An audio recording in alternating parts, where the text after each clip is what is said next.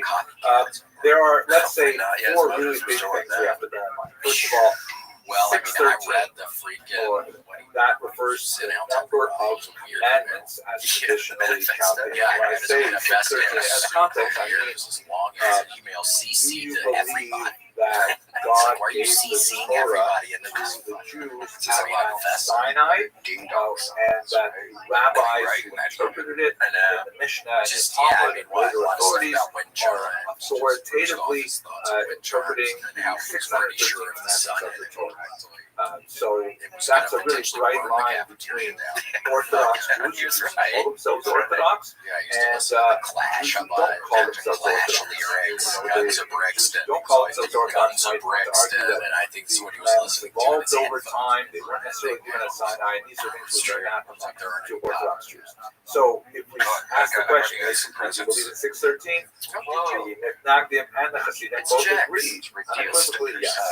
To drill down a little deeper into the three areas of Jewish life which are perhaps the most impactful daily experience of Judaism. Do you observe the Shabbat as understood by the rabbis? They both say yes. Do you kosher? They say absolutely. Are you kidding? Do you practice the laws of family security, which I consider an they would say for sure. Let's regards to the use of the mikvah, ritual bath, not really for our discussion today. At any rate, these main areas of Judaism are in total agreement.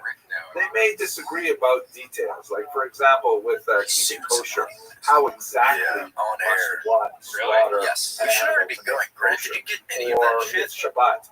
When exactly does Shabbat end? They don't disagree about the nature of kashrut in general. This is embarrassing, Red Bear, because we swear to you about the fact that there is a Shabbat that has prohibited work on it and so on. But they may disagree about things at the very fringes. But 95% of things they are Red Bear, we're trying to make it seem like what is it that they really disagree over about? here.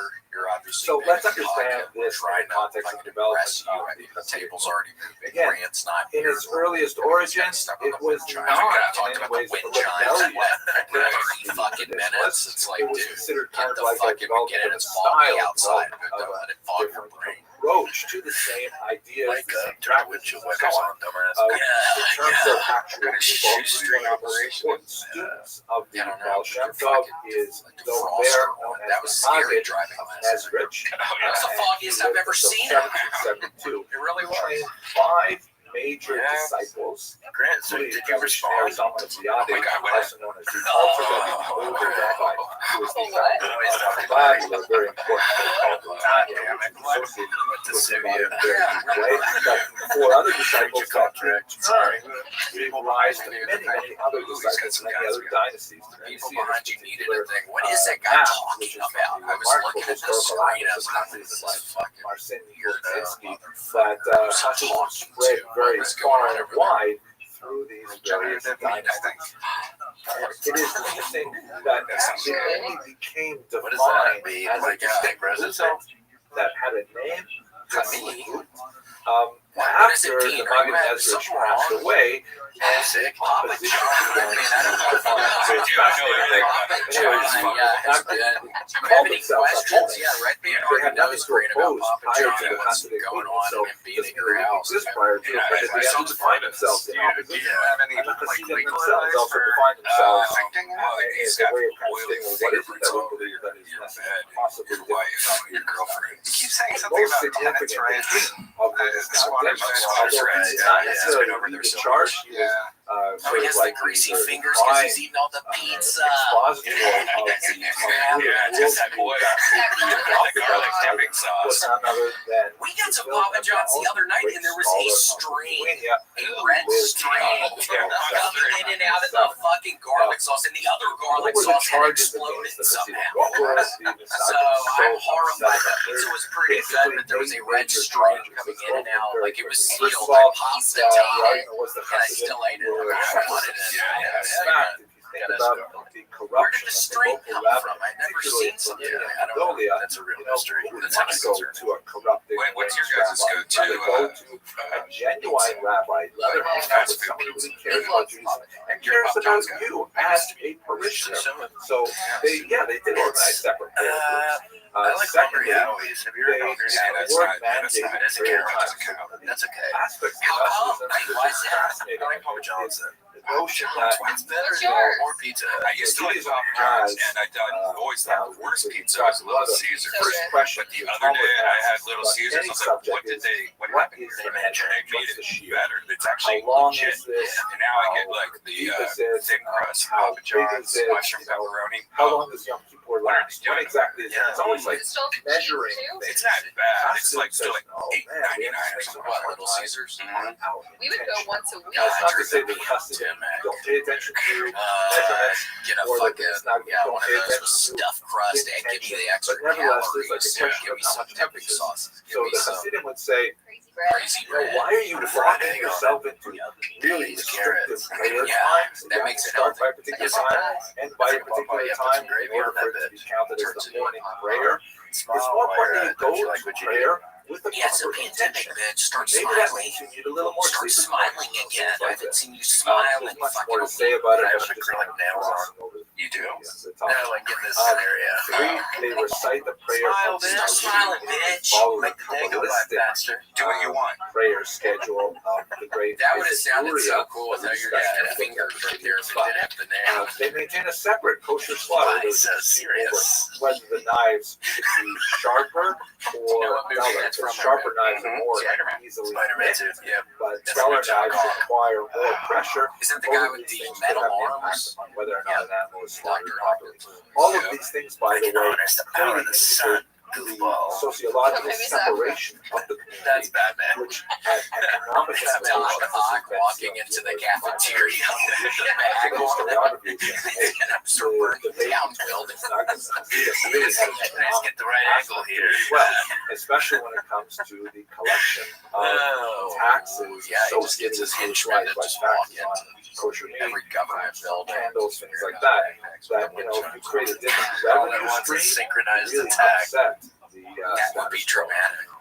All the pressure points of the United States, the whole Lithuanians, country. the Misnagdim argue that the Hasidim disregard the study of the Talmud, that they spend so much time singing Get everything perhaps worse than drinking 9/11. and dancing and things like that. They're not sitting down and learning Talmud properly. Talmud is really what we should It's do. so fucked up. I More than was oh my gosh, this driving for a job Kabbalah. interview. Like, Kabbalah should and only it be was for people like who a big job, like it was in web design and decades stuff. have And I already was really completed the nervous. I entire was like, Talmud. I'm They've already done dying. Daf Yomi and things like Listening to that. Howard Stern in the About. background, just going over And then things in my head. some You know, Hasidic not groups paying were attention to associated anything. with really I hear them unruly talking about behavior. You know, there was a 9/11 kind of stuff. Like, experimentation the with plane went into intention. the Like, tower, and I'm like, you know, maybe I'll have more intention if I turn anyways, and I somersaults. just like Literally. driving, not caring. Maybe I'll have I more get into intention the if I waiting drink more room. There's like alcohol 3 before other I pray. people You know, in the things job like that. interview, Like and the this person Lithuanians, just all sitting there, and everyone's just like freaking and out. finally, You the tell someone something, accusation I was that, like, what the hell? you know, some of And then these this things woman really comes out cross and the goes, line. hey, I understand No if anyone longer wants to observe reschedule, and Kabbalah, everyone that got is up and Jewish left. law. And then I just sat there like, no, I'm here. I drove all the way here. Why would I want to reschedule? Get ahead of the pack. And then I just remembered, like, They called me in, and this guy was just like, really be extirpated now before it further affected the Jewish life. And then he's like, starts asking me a question, and he goes, sorry, man, I can't do this right now. I'm going to have to reschedule this. Went to the Vilna Gaon saying, they wanted to I get in my car, and I'm like, driving home, I'm like, no, that's not what we're all about. Please don't misunderstand us. And I turn on Howard Stern, and then I just started listening to Howard Stern. I was like, in fact, wait a second. Was there something going on? And I ran home, and right when I walked in, turned on the TV, it was like on the second plane, and I thought, what the fuck? This is actually kind of a nasty thing that's associated with the 18th century. Jews are unfortunately, it's funny the idea of listening to Howard Stern reporting about the writings of other Jews that probably But by the way, that only ends up making the books much more popular. So if anyone watching this video wants to ban any of my books, that would be great. Just making stupid sounds on this. At any rate, the Hasidim, they issued counterbands against the Misnagdim, and they also yeah, it was especially strong counterban under 16, but over 2. So I was probably 1794 when a rabbi, do you have any memory of Misnagdim that rabbi happened? lost Doing a it all job too to a young. Hasidic Yeah, I do. candidate. I was in kindergarten. I was 6 years old. So I remember they sent us home from school, And and the I was Tsarist in the government living room like playing always blocks on because I the was 6 years old. lookout I was a little kid. for I didn't possible stop playing with blocks till a revolutionary very late age. movements. And adding cars actually to the arrested blocks. the Yeah, Reverend but then after that, I never played with blocks ever. had him And temporarily in jail. so I remember playing with blocks, and I said, "What happened?" The news was on. My mom said some very bad men. Oh, really? Yeah. Now, That's dramatic. yeah, besides the tremendously bitter And that day I started training. The Misnagdim were also busy thinking That's about, good. okay, No, that's how do we react to this? Because I don't the even Hasidic know if movement I really grew grew up into to leaps the and picture. bounds. Casey spoke literally to was a training. T. There was Yeah. huge Oh, I've seen it. nuances Yeah, I there. printed it out. So the Misnagdim had to articulate a response, and they did, which was ultimately I met expressed in Casey's things like mother this in building, Chicago. She was the a Yeshiva It's a pleasure to meet which now. was I've never thought about what Casey's mom would be like. Is she like a hippie-ish? the center, I would think hippie-ish. nucleus of Yeah. She's really goofy. She's great. Yeah, she's like a free spirit, goofy lady. Hey, Yeah, she's a horse trainer, so the Hasidim say we're yeah, attached Rough to Riders text. roll. Well, She worked absolutely, with you better DMX believe on a it. couple of his albums. Super attached. Yeah, I know. We're going to spend even more energy. You know what's weird is In fact, her belly that's what button the Lithuanians are known is for. perfectly More circular. than Yeah, it's like, anything else what is were you their about to say about the incredible belly? It detail seems and like their it's got a deep one. But You ever get even I don't know. Does above, that seem let's not deep? I forget feel that like the mine. I don't Vilna know. Gaon Mine was is a big deep. conflict. And that's not a good thing. The Misnagdim tradition Mine's was that it super was deep. really I'm more for constantly people after I already take off a mastered sweater or what was something. called I have Torah all English, this shit in the my real belly Torah. button. Before you study Torah That's history, fun. It's very fun. I love even it. kind of like watered down versions of the Hasidim were circulating. They weren't studying necessarily real the hard. Zohar itself. I got They an were studying ingrown hair in my belly button once, digest and it made of me the like start Zohar getting or infected. reworked Like it made versions like of a big the cyst. Zohar.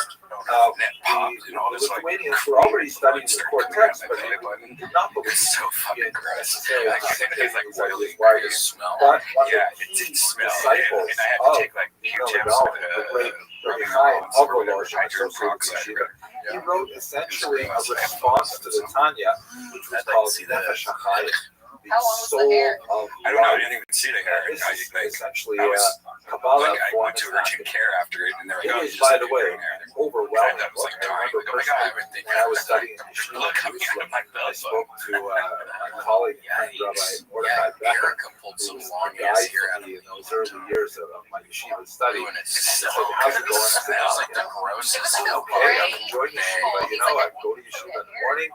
We look at a Tosfos, it has a problem in it, we figure out the problem, and I go home, but I think, sometimes it comes sort of dry, sort of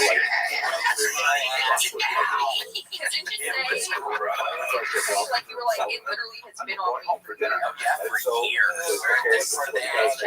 Yeah, my chest. And I was like, I think this is. What is Eat this? it for 15 And then it's just this thing, and you have to pulling it out. So I picked up a copy of the There's Chaim, and I pus used to and get shit on in there, the and bus. it's stunk. Yeah, I read remember it on the bus. smelling it, but it's stunk. Many times. I I simply couldn't couldn't stop put it smelling down. hair. And I looked up, and I already got way past my sheet of stock. And I was like, way in some Arab neighborhood north of Houston. It's got so lost in his writings. Really changed the way that I look back at stuff. It Definitely made don't it like put it somewhere in the jump mirror off the page. This is really important. You've got to study this right now and know what it means because it's crucial. It's not a crossword puzzle. It's life I itself. like to sit in front of and spy you're out having that problem. Maybe there's a hair right now on that one right now, and I can picture it. Finally, one of the criticisms of because I was there last night when I saw it.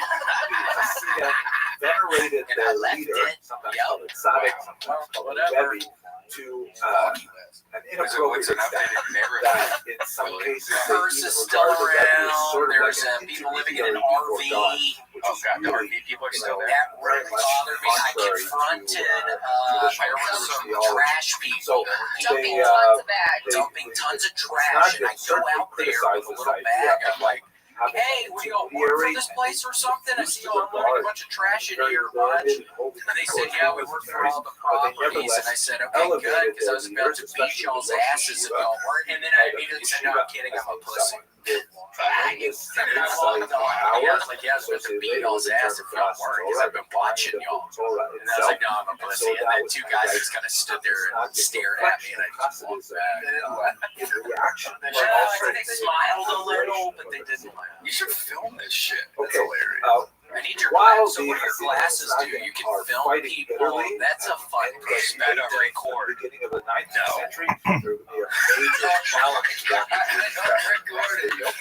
I'd just like to clear that watching. So where is that getting uploaded? Where is that? Because I'm just getting so much pleasure seeing how many people love Jewish history like I do. You must have a bunch of storage up there. I mean, let's turn and look at the challenge that It'll just save in your phone. has not been faced.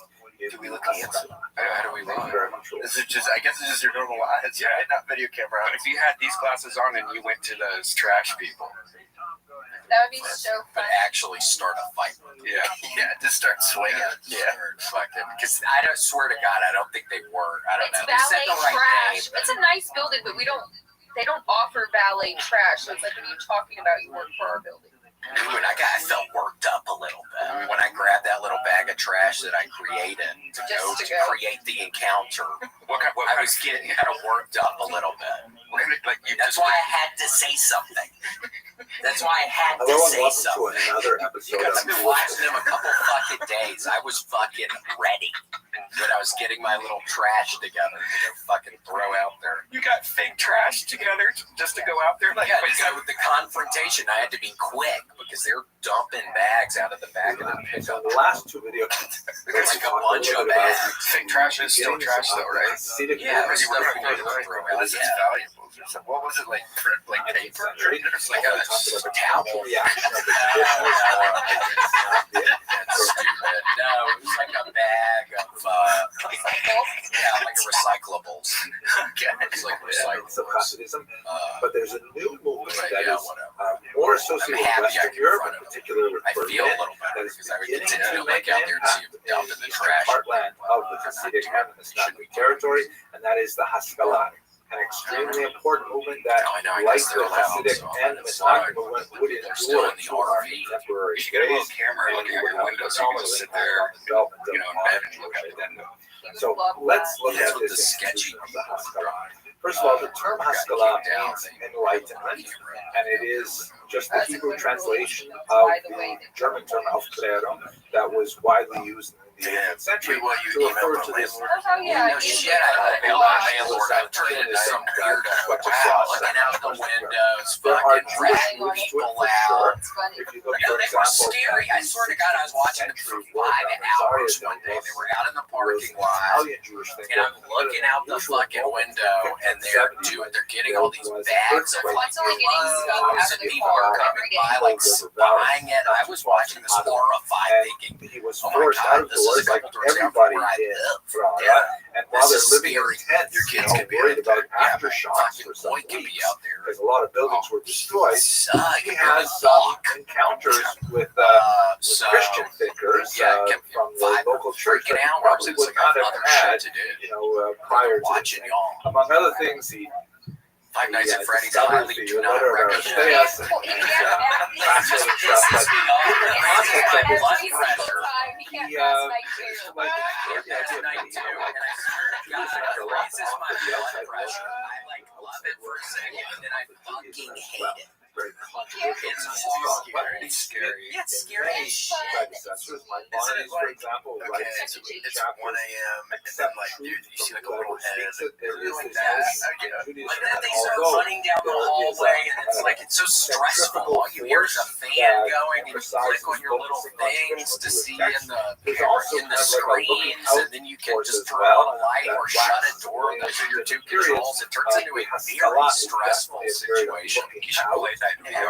Oh, yeah, the first one is in VR. No, you can play the first one in VR. Oh my god. You can play it on He was getting so scared. It was so funny. And I would like know that people were coming, and it would still, I would legitimately jump. Even if they're just like peekabooing at the door. For example, in Bonnie's, the chapters of much of lots of moments. It's raising my blood pressure. That's why I was a little late today. I stayed up super late last night watching scary video compilations on YouTube. Did you really? Yeah, it was called like 2023 was our scariest year yet. And it was like an hour and a half long. I watched 2 of them, so 3 hours to do the math. But yeah, it's like scary TikToks, basically compilations of like people in bed. Like, I hear something in my closet. And they open it and the shirts are moving. That's not normal. Wait, was it all scary? Was any of it scary? What was this? Some of it was really scary. Yeah, the most scariest. There was a Mexican band. They're a Mexican band, and like I said, and they're playing music like band does at like some wedding, and they were like jamming out, and then the camera pans, and then the narrator's like, "Did you catch that? We might need to slow it down." And slow it down, and there's a TV in the background, and you just see hands come around it, and like the rest of the world. Really scary woman's face, and it's like you can notice that the TV's only an inch off the wall. Is this the skinniest woman ever? Something else? Very special. I think it's something else. There's no way to get away. Yeah. It was really scary. Do you believe in ghosts, Casey? I know. Way too much introduction. I do. Yeah, I had some weird experiences when I lived in Atlanta. We heard this baby crying in our backyard all the time. There's a graveyard back there. It was really scary. Scared the hell out of me, especially not only for his philosophical work, but also for his. There's the connection. I have a connection right now. Let us not forget, putting the pieces together. Yeah, there was a baby's grave. It was like a 100-year-old graveyard. The only headstone you could read was like a baby. It was like 1921 to 1922. And I was home alone one night, and the dog started freaking out, running around the house. And then I heard a baby like screaming in the backyard. And then a week later, the exact same time of night, exact same time, it's kind of like same thing happened. Baby started crying again. Dog started Creole, Haitian, French. It sounded like a white baby or a black baby. Continental French, or where I grew up, the Quack French. There's just been in the backyard for 100 years. Just almost not understanding each other. So it was like very similar. There are huge overlaps, but something weird happened recently. To a German would no, maybe the other day though. I thought I saw something. And of course, they're different alphabets. So I was looking at my phone, if I'm remembering correctly, and I understand written German unless they maybe do my eyes up, and then maybe do it back down on the phone and do it up, and then I see like to my right, like Moses Mendelssohn. But not enough. Facility. No, what did we hear? We heard something. And he was kind of hear like a a bag hard or something the other night? What happened? Wow, here is a Jew. And note, by the way, he's still a very observant Jew. He's still observant Shabbat and Kashrut, who nevertheless can maintain himself in the highest levels of America doesn't believe in ghosts, but that's a bad explanation. Well, it's a little weird. Abilities and gifts. And so he was like really a famous Jew. He said it was in the downstairs neighbor. I was like, yeah, because we can hear the outside world.